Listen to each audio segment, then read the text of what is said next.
Un saludo cordial a todos los ciudadanos y ciudadanas de este Estado intercultural y plurinacional, a las autoridades de la Asamblea Nacional, a ustedes, colegas asambleístas.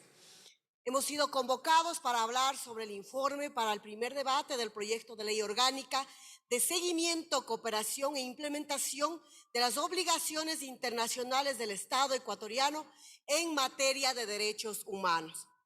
El Ecuador es uno de los principales estados que ha ratificado en su mayoría tratados internacionales de derechos humanos, con lo cual se comprometió a adoptar medidas y leyes internas compatibles con las obligaciones y deberes dispuestos en estos instrumentos.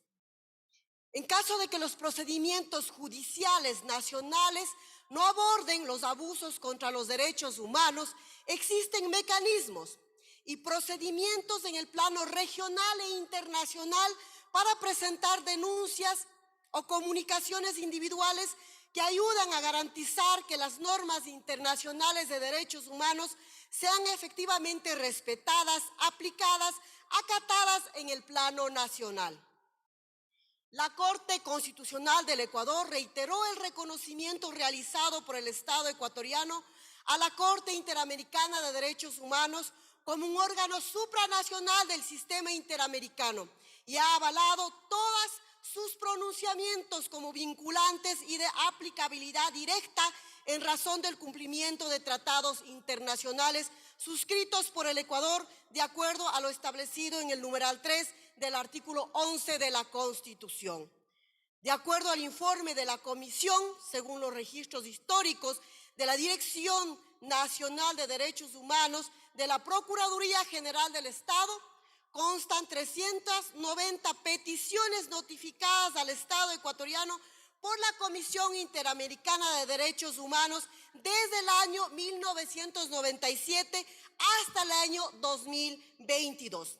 En estas peticiones se incluyen los 33 casos que concluyeron con sentencias condenatorias en contra del Estado ecuatoriano por no respetar los derechos de las mujeres, de los pueblos indígenas, de los derechos de la naturaleza. Uno de los ejemplos, por ejemplo, en la cual estamos atrasados como país, como Estado ecuatoriano, es en el tema de cumplir con la sentencia emitida por la Corte Interamericana de Derechos Humanos en el caso Sarayaco, a pesar de que la Corte estableció la vulneración de los derechos de poblaciones indígenas, de la naturaleza, hasta la presente fecha la respuesta del Estado ecuatoriano ha sido mínima.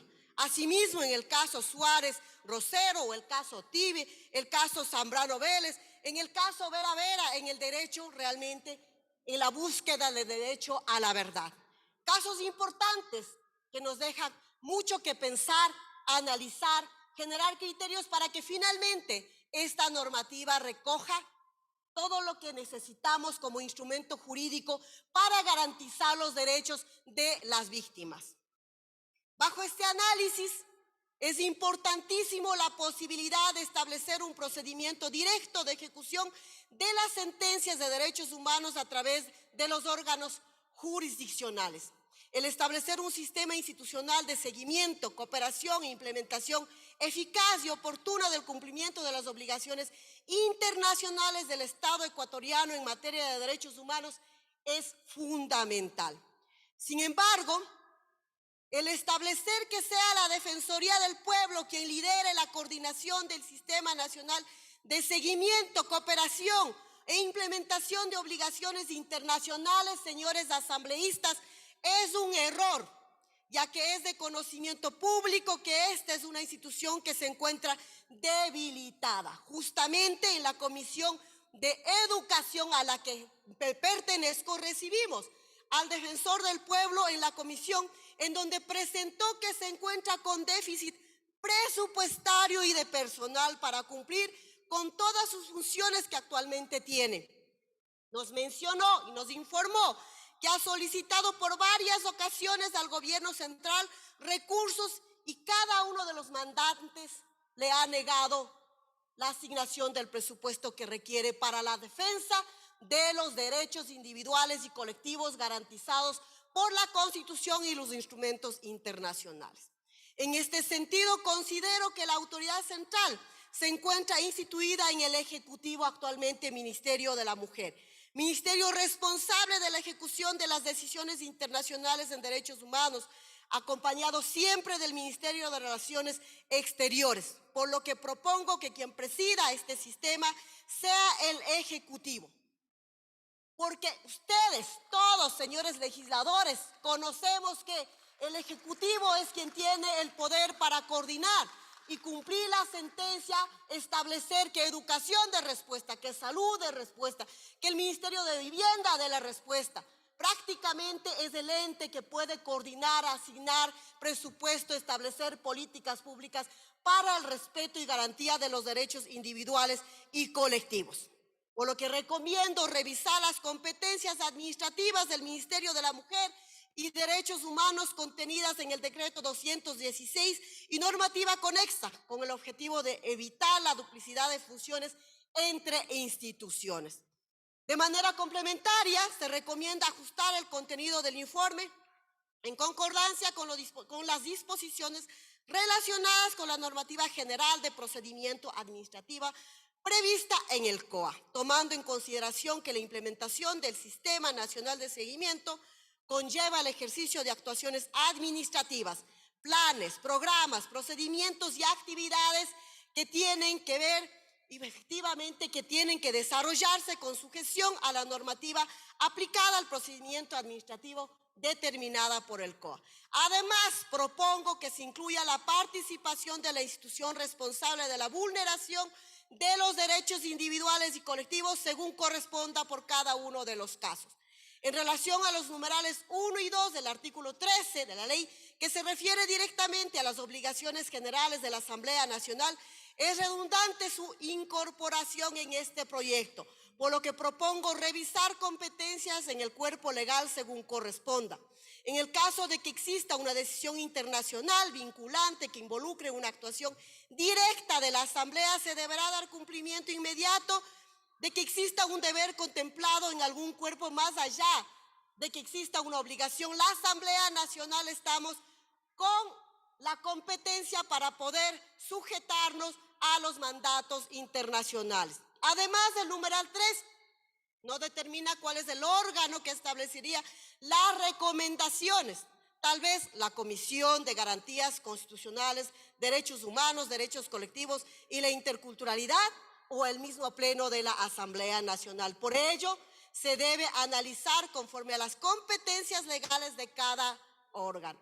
El artículo 4 no justifica, más bien el numeral 4 no justifica los motivos por los que se incluye únicamente al sistema universal, a pesar de que el ámbito del presente proyecto también incluye a ciertas decisiones del sistema interamericano.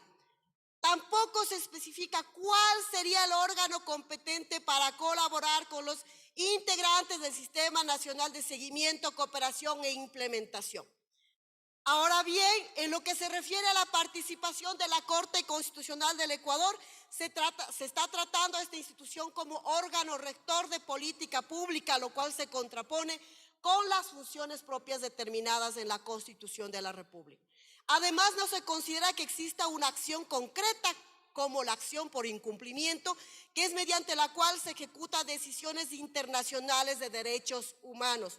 Por lo que sugiero se revisen las funciones a fin de que se compatibilice con el proyecto que estamos analizando. Cuando se habla del Sistema Nacional de Seguimiento, Cooperación e Implementación de obligaciones internacionales, se habla también de la adopción de decisiones en sesiones, inclusive con voto dirimente de uno de los integrantes del sistema. No se entiende qué tipo de decisiones se podrían adoptar, salvo la de declarar un incumplimiento, que es competencia exclusiva de la Corte Constitucional. Y con esto cierro, señor presidente. El artículo 21 se titula Obligatoriedad de cumplimiento de sentencias. Es importante considerar que en cuanto a las decisiones de la Corte Interamericana no existe discusión sobre la obligatoriedad. No obstante, respecto a la obligatoriedad de cumplimiento de reconocimientos derivadas de órganos no jurisdiccionales como la emitida por la Corte Interamericana, en los comités de la ONU o las opiniones consultivas, esto se relaciona con el principio de buena fe, entendido como una obligación de comportamiento para los integrantes de la comunidad internacional. La buena fe Se corresponde a un principio básico de derecho de la responsabilidad internacional del Estado, que implica que si un Estado firma un tratado internacional, más aún en un ámbito de derechos humanos, tiene la obligación de realizar los mejores esfuerzos para aplicar los procedimientos de los órganos supranacionales. Finalmente, es fundamental que en el proyecto también se incluya la participación activa de la víctima del proceso que se haya analizado a nivel de la instancia internacional. Hasta ahí la intervención, señor presidente. Tiene la palabra la asambleísta Pirina Correa.